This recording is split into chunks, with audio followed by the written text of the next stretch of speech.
Hey, thanks everyone for joining me in the room today, and also those of you who may be tuning in on the YouTube channel. I'm going to actually release this probably on the 26th of March, which is the day I'll be offering the presentation live in Hamburg, Germany, at the Good Cashmere Conference. That is this icon down here by the Holobiont HUB icon is the kind of reference to who I've made this for originally. And it's a group that wants to learn more about the ecology of grassland systems, especially biodiverse grassland systems. And I'm going to link that to, animal health and the resilience of the landscape ultimately here. But I just want to give a shout out to the Aid by Trade Foundation for inviting me over and, sort of being the reason that I got to put this together, which was very fun. So without further ado, I'm going to put this up as a quick outline for us today. I'm going to introduce some topics, especially some ecology terms here. The audience that I've prepared this for involves a lot of technical experts, but not necessarily a ton of biologists. So I'm excited to bring sort of that hat to the table, or just as a bit of a teacher in some of these nerdy concepts that I love so much. And then, as with a lot of things at the Holobiont HUB, I will focus on putting the ecology at the center of our decision-making process, as well as some of the regenerative practices that can help us optimize those outcomes for animals, land, and soil. And then I will make a quick caveat towards the end about some of the global change issues that we're facing and how to mitigate those risks ultimately through healthier soil. A little word about this picture here. That's I believe, a La Mancha goat that I got to hold there when I was visiting the Hershey farm in Pennsylvania a few years ago. And small ruminants are what I have the most experience with in the sort of animal agribusiness world. Especially, I've gotten the chance in a few places to do veterinary care for sheep and goats, and it's quite fun. This is a completely different scale of ruminant, of course. I took this picture in central Kansas at the Konza Prairie Biological Research Station. They have a few hundred bison roaming around, and I just wanted to mention grasslands are my favorite biome. I don't consider myself a pure grassland ecologist, but I went through a lab in grad school that focused on the ecology of grasslands, especially plant, soil, and microbial interactions that are going on in these really amazing communities. If you had a meter square frame, then you threw it down almost anywhere in this grassland, you would probably have about 16, 15 plant species within that meter square. And it's one of the most biodiverse systems on planet Earth. It gets a ton of water input. So I said I would introduce a few terms here. This is a very important term to me. Concept of biodiversity. It becomes a huge part of the new framework that I want humans to make our decisions through is preserving and protecting biodiversity, seeing ourselves as guardians of biodiversity across planet Earth. And I actually highly recommend, if you have a few minutes, just 4 or 5, that you find this TED education video on biodiversity by searching on YouTube. It's amazing. And I'm going to try to summarize it here because there are 3 major components of biodiversity that we can talk about. There's the concept of genetic variety that's within a population of a particular species. So say like the bison, you'll have slight differences in the genetics that are going on there. And then we can talk about the variety of species. So not just the bison, but also the various insects and birds that are sharing that space with them.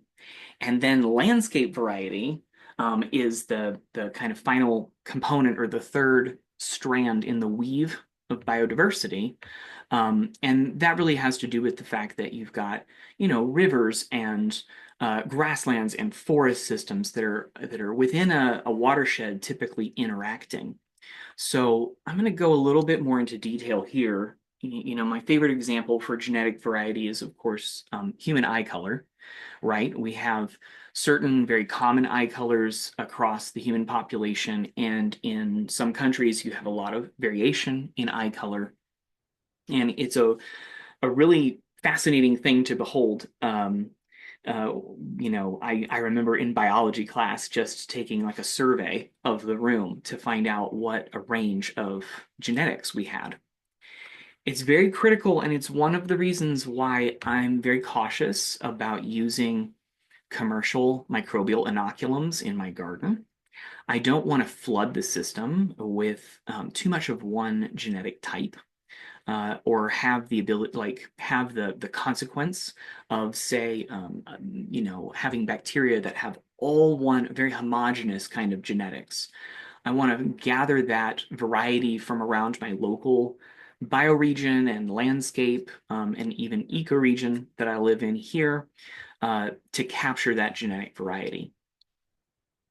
And then species variety is another important aspect. So, here we have a picture of a murmuration of starlings.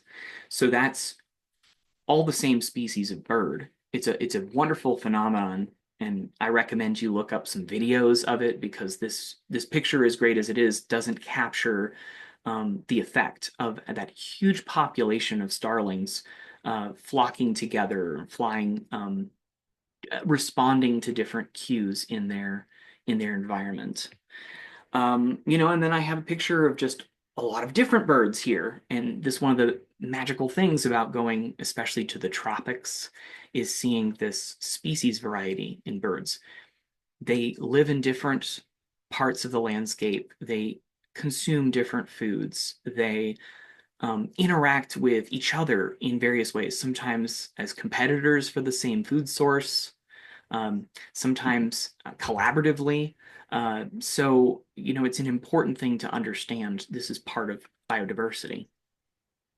And then I'll mention just the final part here, which is landscape variety, because to me, this picture really shows how you end up with these beautiful border areas.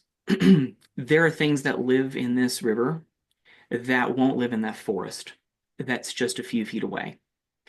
And there's things that won't live in the river, in the center of the river, and won't live in the center of the forest, but they'll live right in that beautiful space between those ecosystems, or that those few meters of grass or something that are growing around the edges of the river. And so we need this landscape variety to really support those different communities of species and the different genetic varieties that we find within them. And that's really what I, kind of would come to. The point of bringing up biodiversity here is to just reiterate that diversity is strength. It's resilience. It's the ability of a landscape to adjust to different pressures over time. If you put all of your eggs in one basket, you can really win and you can really lose. But having that mix of genetics and species and landscape types or ecosystems is the strategy that has helped the biosphere develop not just its resiliency, but its beauty over millions of years. So, how does this relate to grasslands? I've done a lot of work in collaborating with researchers in um, uh, grassland labs that study areas of especially northern and western China. I've also had the chance to do some work in southern Africa, in grassland communities there, in Central America, which are very different systems from each other.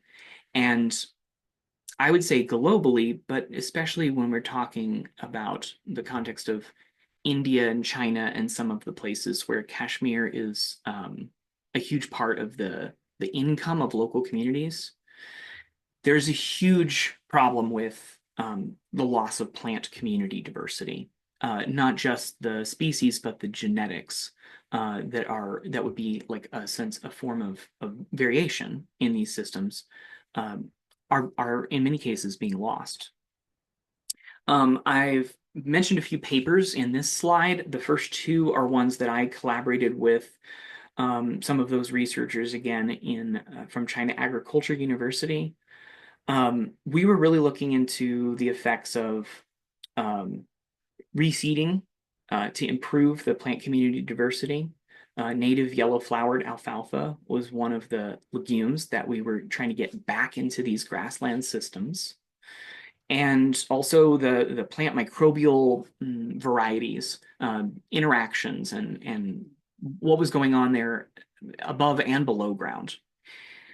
Because historically, there's been a huge impact of overgrazing in these systems.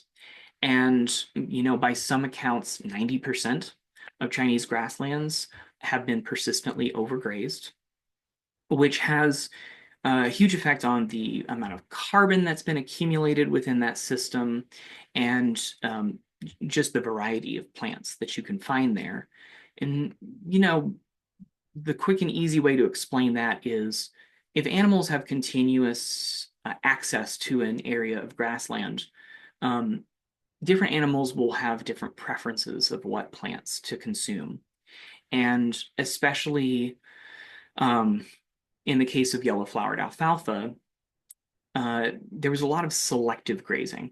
Animals might leave a kind of what we might consider like a more weedy species alone and then overgraze the yellow-flowered alfalfa selectively, even pull it out by the roots to get all of that protein that was in its leaves.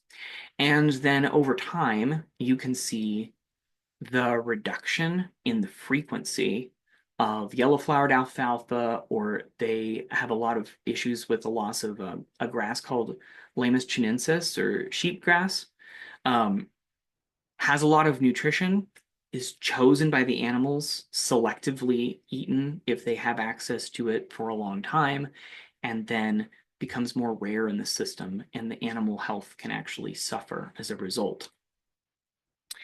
These are just a couple of other papers that are out there that really start to bring in the value of having these diverse plant communities to support grassland ecosystems and provide more nutrition to animals. And, we have a pretty tight relationship that has been discovered over time between biodiversity and productivity in landscapes. And I'll get a little bit more into the specifics of why that is.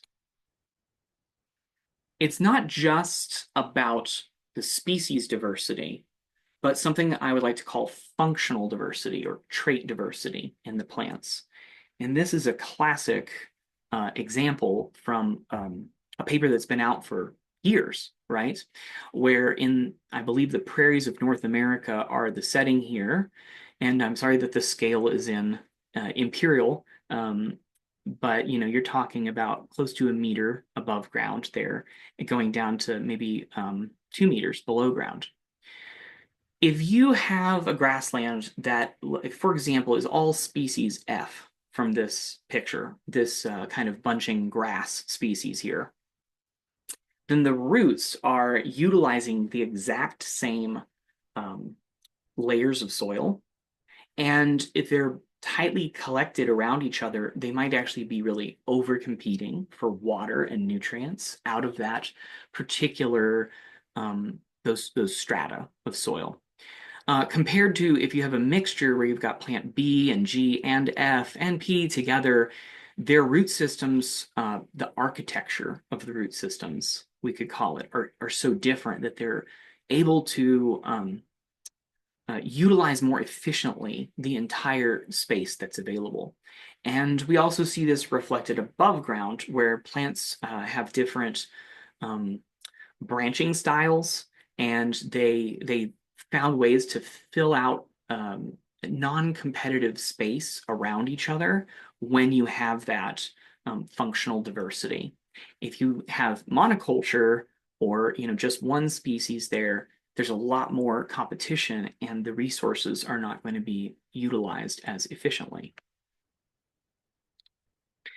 My favorite example of this would be, when you're talking about traits, alfalfa roots have a trait where they can house nitrogen fixing bacteria in these kind of nodules. And it's really it's quite tedious, but quite fun to work with alfalfa in a research setting and to actually count the nodules and then cut them apart and see which ones have a dark color inside that can be pretty indicative of the amount of nitrogen that's being fixed. And grasses have different ways to work with endophytic bacteria and such to help meet their nitrogen needs. But if you have a combination typically of legumes like alfalfa that can fix nitrogen and grasses, you see a lot of that functional diversity in that plant community, even just mixing those two groups. I know many people in our movement have listened to Dr. Christine Jones, and she talks about four types of functional diversity and the value of stacking species that have these very different functional traits. I agree. And some of our research that I've done with students from China Agriculture University really backs that up. And it makes a lot of sense to me that four is often you're capturing enough functional diversity to get a real value out of that.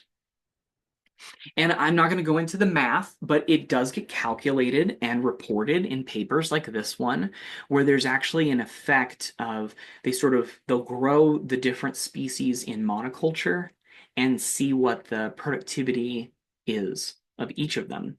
And they'll compare that to mixtures of maybe 2 or 3 or 4 or 5 species and be able to calculate what is often called like an over yielding effect. The positive additional biomass that is developed when you have that functional diversity. I just wanted to mention that there's pretty hardcore science involved in these assessments. So what do I want to say for us as we especially look at ecological landscape and soil management? I think it's important to have this discussion about how we're tuning these systems, how we're tuning them with the management that we use, how we move animals through the landscape or bring in inputs or reseed or anything that humans do as caretaking strategies of these landscapes. The vast majority of agricultural attention is on tuning the systems to maximizing revenue, right? To getting a lot of yield. And this includes all the way down to small scale farmers who are working on a few hectares, where they're saying, within this land, I need the plants to grow as big as possible so I can feed the most number of animals, so I can sell the most cashmere, so I can feed my family. And this is how we've tuned these systems, especially since the Green Revolution. But that makes them highly disruptible. What I mean by that is we often have huge costs going into the system, lots of inputs, lots of labor. And then if those costs change through world market prices for things like nitrogen fertilizer, then it can really change rapidly the profitability, right? And then as we all look at disruptions that are on the way environmentally, like climate change, we would see that systems tuned to maximizing revenue are also often going to be disrupted in these settings. And part of that is a discussion we need to have about outcomes like profit versus revenue. So if your input costs are lower and your sales are lower, but you're actually making more money at the end of the day. However, what I'm increasingly seeing as a as a great middle ground or intermediate focus that's bringing the science and the production of animals together is around animal health. So nobody wants to lose an animal. It can suggest a huge amount of resources spent, energy, labor, money, that is then gone forever if the animal drops dead. And this is a place where people again are looking to optimize, but they care about their animals in general, especially small scale herdsmen. So ultimately, animal health can be a way for us to get closer to what I would call total wellness, where we consider the soils and the plant community and the animals and the human livelihoods all together with that holistic perspective that happens to be the root word of holobiont as well. So we're talking about durable livelihoods here. And um, even though many times these populations exist in poverty and it can be difficult to look beyond a short term gain or loss, uh, the effective organizations like Aid by Trade Foundation can ultimately be to providing a more stable and durable system of livelihood. What I would introduce as the way to protect biodiversity and really account for its value while still considering these human needs and outcomes is that we utilize more of an ecosystem services framework. And I know this is a very complicated concept, and I highly recommend you read more into all of the different cultural, provisioning, regulating, and supporting services that ecosystems offer. Sometimes what are called the benefits of nature. I'll just highlight a few within provisioning. That's food, that's water, that's materials that we harvest from these systems. Regulating, though, water purification, air purification, carbon surplus or the accumulation of carbon out of the atmosphere back into the soils, the stability of landscapes so that we don't end up with massive erosion or drought that leaves an area completely incapable of producing for years.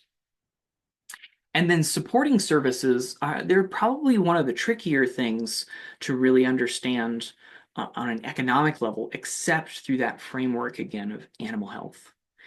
These are the ways that ecosystems give space and nutrients, the way that healthy soils support animal health, ultimately human health. And I want to mention that's really the maintenance of habitat quality, not just the amount of space for microbes and goats and other things to live in, but the quality of the housing that is provided to those organisms, the access that they have to food, right? All the way from our tiny underground livestock up to the ones that we can see and manage. So please keep in mind ecosystem services, which is something that I've also been able to study and write about. And my friend Shashir and I worked quite a while on this paper and worked with some other amazing scientists from the US Department of Agriculture and they're from Oklahoma State University on making this link between how grasslands are managed and the ultimate outcomes in terms of ecosystem services or disservices. If you have disrupted ecosystems, what does that do to water quality, for example?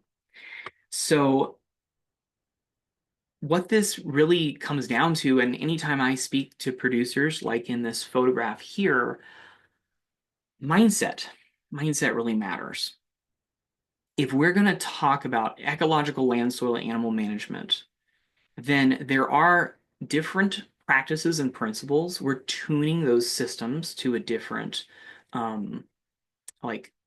set of objectives than is often done in conventional agribusiness, right? Where we're really putting these relationships and these ecosystem services and diversity at the center of all of our strategies, right?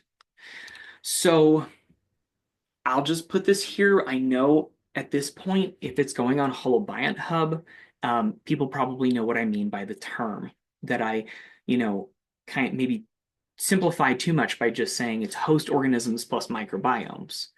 But this is the reason why uh, I said let's build something around the discussion of holobionts. Because ultimately, when you talk about resource use efficiencies, pest and disease suppression, optimizing yield and quality of food and other agricultural products, and then the resiliency of the systems, it's going to happen when you have these active soil allies, mutualists, things that support or at least don't harm plants. And then you have plants and animals that can host this rich microbiome so that they can compete, so that it can compete for them, be part of their immunity to pests and diseases. And then we as humans, the biggest piece here is that we can support either we can create conditions that support these thriving holobionts or conditions that harm them.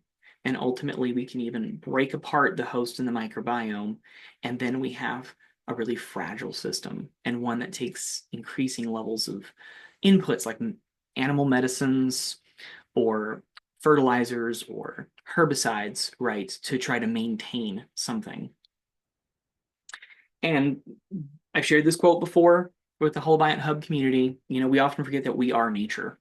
So when we talk about biodiversity in grasslands, it needs to mean something to us beyond just its utility.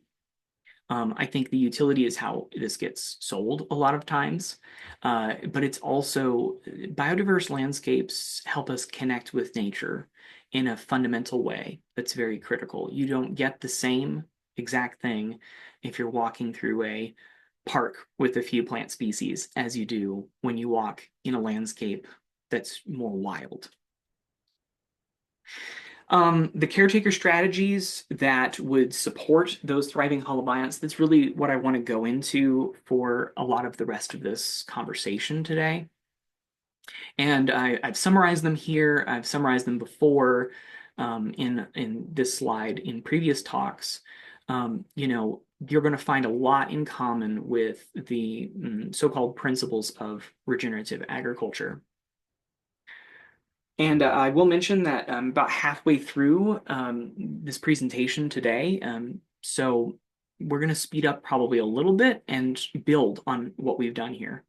I want to mention that while I engage with a lot of these topics through a sense of like wonder and that sort of like nerdy joy, I also recognize that harvests are very important from these systems, and you can't go to uh, poor herdsmen, you know, a herdsman living in poverty in um, some part of like Inner Mongolia, and then say, do all these things because it's good for the ecosystem, and then you're not going to make as much money, right? We have to understand that economic angle.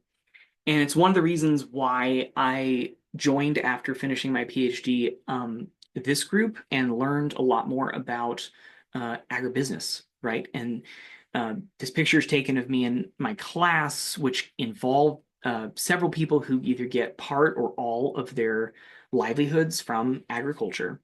And they manage large areas of land, animals. We have a cotton farmer in the group, right? So it is part of my perspective here. I think the person who brings it together most eloquently right now is Nicole Masters, and I highly recommend everybody grab a copy of her book, think through what she's saying, not only about the organisms, but also about the management of land, how we bring in minerals in the right way, other forms of animal movement and management. And of course, you know, at the center of all of this really is that rich biological community that is described in lots of places as the soil food web, right? You can read papers in academic journals about it, and you can find all kinds of content online where gardeners and other folks are really learning how to reconnect relationally to all the life around them and understand how rich that tapestry of biodiversity really is. I would try to bring these together. This is one of my favorite farmer, scientist, poets in the world, wrote mostly back in the 30s, I believe. Aldo Leopold, he says, land health is the capacity for self-renewal in the soils, waters, plants, and animals that collectively comprise the land, right? So it's again that holistic perspective, but it's also an understanding that these systems, if we are working with them in the right way, if we're extracting things from the system like Kashmir, there's probably needs to be an input on the other side. However, if the inputs get massive and expensive, something is wrong with the system, right? This is ultimately what Aldo was talking about even in the 1930s as an ecological mindset. I'm not going to go through too many of the examples here, core principles of regenerative agriculture. It's something that I recommend everybody be familiar with. I will say a lot of what I've done today already goes to the first principle, which is context. So we have to understand the tools that are possible, the land practices that we could utilize, and then tinker with how they go together in each context because it's not going to be the same everywhere. Integrating livestock is not going to look the same everywhere.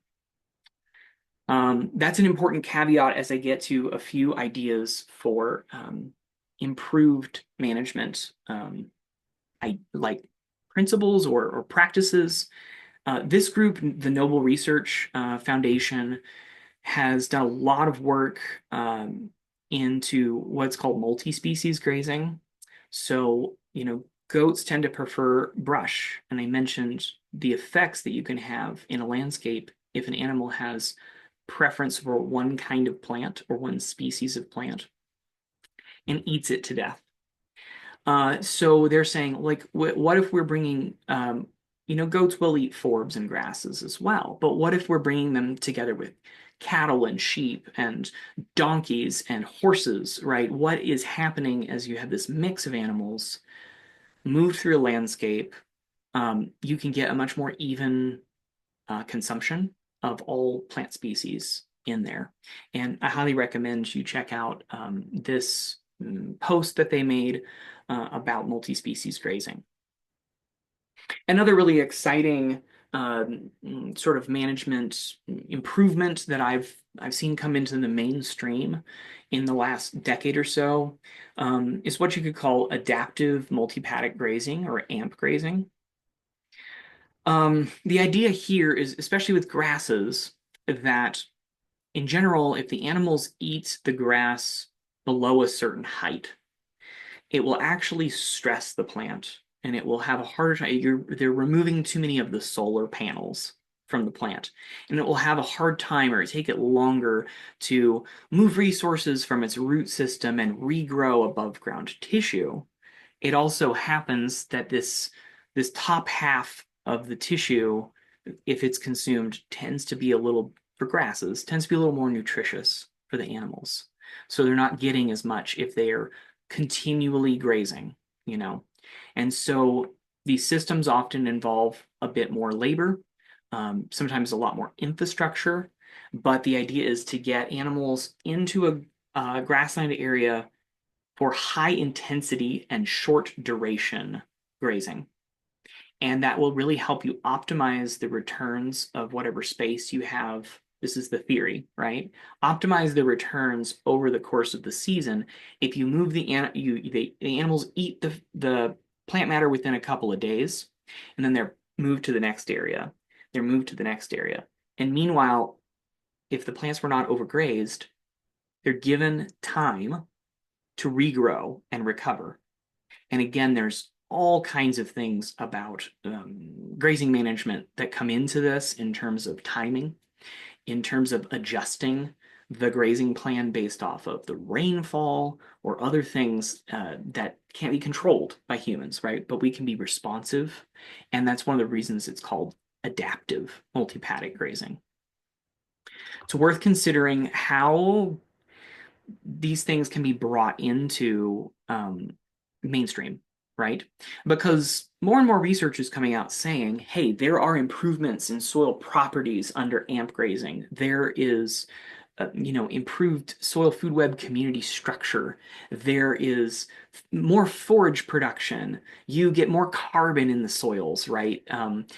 And it really brings up the question of adoption. So if we're talking about herdsmen that are not in that are not working in the same kind of land tenure system, or maybe they don't own and have the ability to invest in fencing or water provision around a large area that they know is theirs, but it's more communal.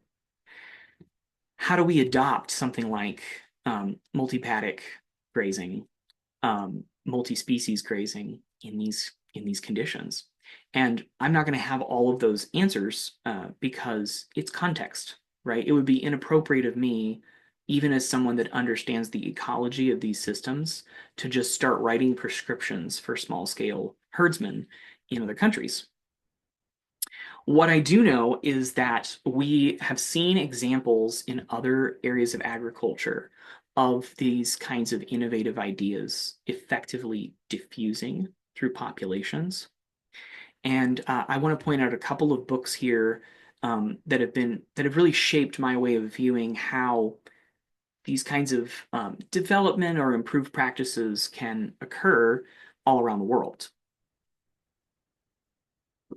So Everett Rogers wrote a book that's now had several editions, and he's since passed, but I consider it one of the most important frameworks for understanding human decision making that has ever been written down. It's called The Diffusion of Innovations, and for this is just an example, but one of the processes it explains is if you have something like amp grazing that you want to see like diffuse within a population, right? An innovative idea that you want to see more people accept and utilize. That's going to be encouraging more knowledge in the individuals and a process of persuading them to understand the value, the relative advantage of this innovation. And ultimately, that comes down to an individual's decision making process and implementation. And if their implementation is successful, then they're going to confirm to themselves that it worked and they'll maintain it and their neighbors will observe what happened. And this can be seen on a larger scale in books like The Last Hunger Season, where they went into a community and said, here's a new way of doing the production of something like maize, right? A staple crop. Not everybody was willing to try this new system, but those who were, when they started producing 10 times as much maize on the same area of land, their neighbors got interested, right? And that this is broken down a lot of times into this graph where almost globally in any population, you have these interesting little oddball innovators. They might just be 2 or 3% of the population, but they're pretty much willing to try any new idea. And, they're the real entrepreneurs and risk takers. And maybe that's because they have a little bit more capital, slightly bigger herd. They're willing to try something on a small area of land and see if it works. And then within a few seasons, those innovators can influence what we call the early adopters. And then you're up to maybe 15% of the population that has this new idea, like amp grazing. And they've implemented it, they've confirmed it to themselves. And then you often hit a wall or a chasm where two-thirds of the population that you could reach, it actually can go really slow from that. You've sort of saturated the marketplace of people who are willing to try something new or willing to try it if they just see it once. And getting to this early majority and the late majority, that's hard work. That's hard work. And it takes years in many cases. Everett talked about how it's not uncommon for agricultural innovations to take 20 years to diffuse through a large population. The question is, what can we do in terms of how we present these things and support them that could potentially speed up this adoption rate, right?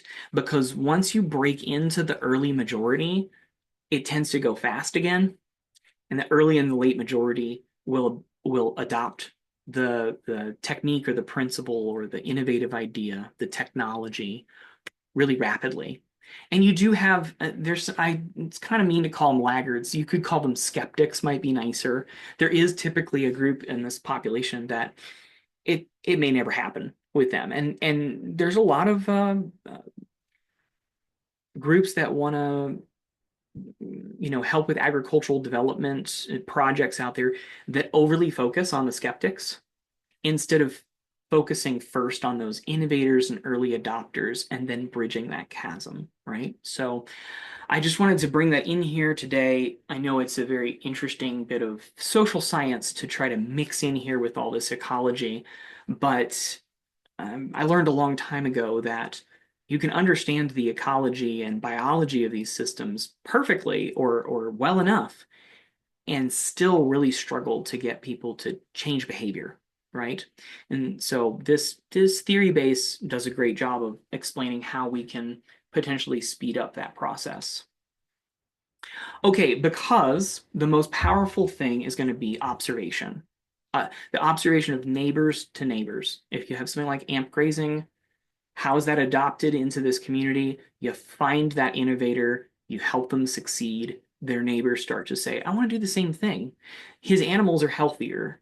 He's selling more cashmere. The landscape that he's in charge of looks more resilient. Last year there was a drought and I didn't have any food for my animals. He still had plenty of food for his, right? Observation. It points the way. And so that again, I want to bring back this theme of animal health, right? The One Health paradigm that's increasingly being used to explain these kinds of environmental human animal interactions. When we're talking about herdsmen and behavior change in grassland management, I think animal health is our route before really focusing on soils. I think soils matter too, of course, but can we get to soil health by supporting animal health, which ultimately people can really readily recognize is an advantage to humans as well. So I'm going to go through one example, soil nitrogen. Having abundant, available soil nitrogen for plants is crucial. Plants don't photosynthesize as effectively if they are nitrogen deficient, right? It is a huge component of chlorophyll. And therefore, you will have smaller plants for animals to consume. There'll be less protein in those plants.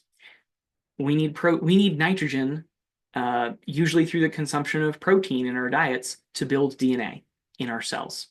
And this chemical structure is lysine, which is an amino acid. Notice that it has nitrogens in it. And there are many animals around the world that we struggle to make sure they're not lysine deficient, right? It's an essential amino acid. So if the plants don't have lysine, don't have enough nitrogen, the animals are not going to be consuming material with enough nitrogen to be able to produce, I should say, to utilize lysine. So what happens here? I talk about ecology and ecological management a lot. When it comes to ecological nutrient management, especially in nitrogen, we know that there's three techniques that often are like a good place to start to try to improve the nutrient management of a landscape. That's increasing species diversity. This is why we reseeded plants that had become too rare in the plant community, right? To get that relevant diversity and trait diversity up in the landscape. We don't want to see a lot of bare ground or have a lot of empty land. This goes back to some of the core principles of regenerative agriculture. And what happens with bare ground or fallow seasons is you get a lot of loss of nitrogen through leaching, and it can turn into actually a greenhouse gas, right? And then be lost from the system that way. And then the third technique that's often utilized is to bring in more nitrogen fixation. So that's the alfalfa that I mentioned, or other legumes. The trickiest thing here is this concept that also there needs to be like a leave behind of some residues. So more and more the rancher friends of mine say, as I mentioned earlier, take half and leave half, right? And maybe do some things where the animals, quote unquote, waste the hay or whatever you're bringing them, because them trampling it into the soil is actually good. That plant residue can actually build up the bank of nitrogen in the system. That can be a really hard sell to people who see any, left behind residue and say, I've lost money, right? And this happens in all contexts. So just bringing these three practices into a community can be a heavy lift, right? Anyway. But then this other thing happens, which is the short-term effects in the soil ecosystem are generally positive, but you can get a lot of accumulation of what I call quick carbon, or carbon compounds that they're not going to stay in the soil for a long time. They're going to go in, be eaten by microbes, and then breathed out as CO2. So the carbon is on this fast loop. And then that might create a lot of rapid microbial growth. So then the microbes decompose the organic materials even faster. So in the short term, you can really end up, you feel stuck.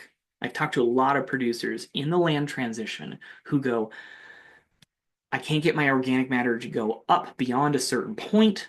It goes up, it falls back down. It goes up, it falls back down. They feel stuck, right? This paper suggests that if you can get past a certain,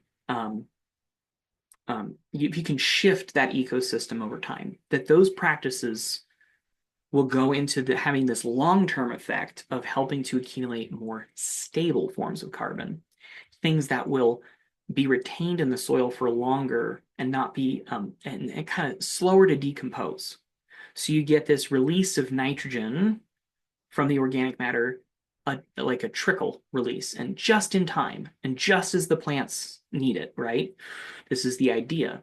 You can even accumulate any inputs of nitrogen and phosphorus into the organic matter in that system, and it's like a bank account, right? Eventually you get these performance feedbacks, we could call them, right? Where the fertility management becomes easier because the system is working with you. You've shifted it into a different gear. And one of the big things there, I have a slide coming up about this, is the water dynamics can be so much better when the soil ecosystem has an adequate amount of organic matter. I will say as a fungi nerd here that fungi can help accumulate organic matter and retain it in the system once you shift the soils away from a bacterial dominance to fungal dominance, or at least co-equal kind of dominance, because they're more efficient. They're more efficient at storing carbon in these stable forms, right? And their respiration, which represents a loss of carbon as CO2, is generally a lot more efficient than bacteria as well. So you can build up this system resilience, but you kind of have to push through. You have to push the rock up over the hill, right? And that can be a real tough sell for a herdsman that is living on the brink of survival, right? In subsistence agriculture. So just to this is kind of the summary section of all of this. I want to put some things together. I've mentioned this word resilience, right? We live in this one connected biosphere, and human activities have really degraded the resilience of the system, the ability of the entire biosphere to bounce back from stressors.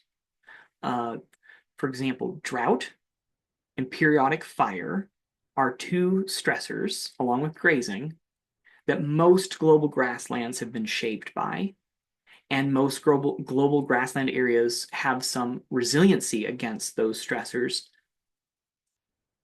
until humans often get involved and weaken those relationships, those services, those capacities of the system to buffer, right? Then we can see that fire, grazing, climate change, prolonged drought all can have a devastating effect on the ecosystem. So I called this talk Moving Beyond Sustainability. I found this graphic recently, and I just love talking about how many of the things that are labeled as green agriculture, when we talk about this concept of conventional agriculture, you're maybe moving towards less damage with some of those practices. And then sustainable would be sort of like this year it didn't get any better, but it didn't get any worse. And we really need to move beyond that because these systems have already been highly degraded in many cases. And we need to get into this restoration, regeneration mindset of, okay, how can we leave some residue, do something that gives back to the system, accumulate the carbon in the soil each season so that we're actually moving in a positive direction again. And again, it gets easier. It's easier. Not right away, but in the long term, these systems can become, practically easier for humans to manage as we get beyond that just sustainability mindset. Holobiont thinking is really having a moment. This is a climate smart livestock production sort of free training available on the FAO website. It's 3 hours of learning that's available. I see a lot of this content as relating to strengthening the health of holobionts, right? And even directly, things like the soil microbiome are being discussed as critical to the strategy of feeding a growing human population, right? So it's an exciting time, and Holobiont smart agriculture, right? This is really something that we're talking about here today. It has three pillars like climate smart agriculture. It's the microorganism mutualists plus all the other things that shape that healthy soil ecosystem. It's having cooperative plants and animals, even breeding for more cooperation in these plant and animal, you know, varieties that we use in agriculture. And then it's about having those environmental sweet spots so that we can have the supportive conditions for the holobionts to assemble and take care of themselves for the most part. I promised that I would mention a little bit about soil organic matter specifically. I love this. If you can get soil organic matter up 1% across a hectare, there's something like 150,000 additional liters of water that can be held in that landscape, right? So it's significant, it's substantial. And I mentioned fungi before. Just so happens that many grassland plants associate with my favorite fungi, the arbuscular mycorrhizal fungi. They're found everywhere. And we see evidence that in many places, due to overgrazing, use of agrochemicals, and other land management issues, their populations are in decline. So there's ways that we can reverse that trend and regenerate and restore the function of that symbiosis. And we're talking about something powerful here because the fungi directly connect into plant roots and expand their capacity to absorb water and nutrients from the soil, but also in the fungal bodies is a very resistant, very resistant compounds of carbon. So you can accumulate the carbon in the system, accumulate the soil organic matter over time, and have that extra water holding capacity on top.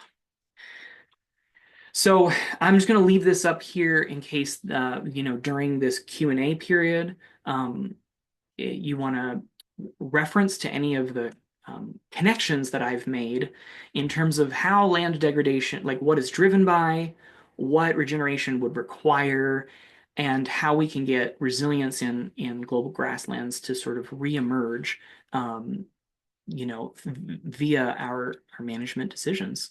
And with that, I'm going to stop the recording for Holobiont HUB community. And for those that are in the room, I'll be happy to answer any questions.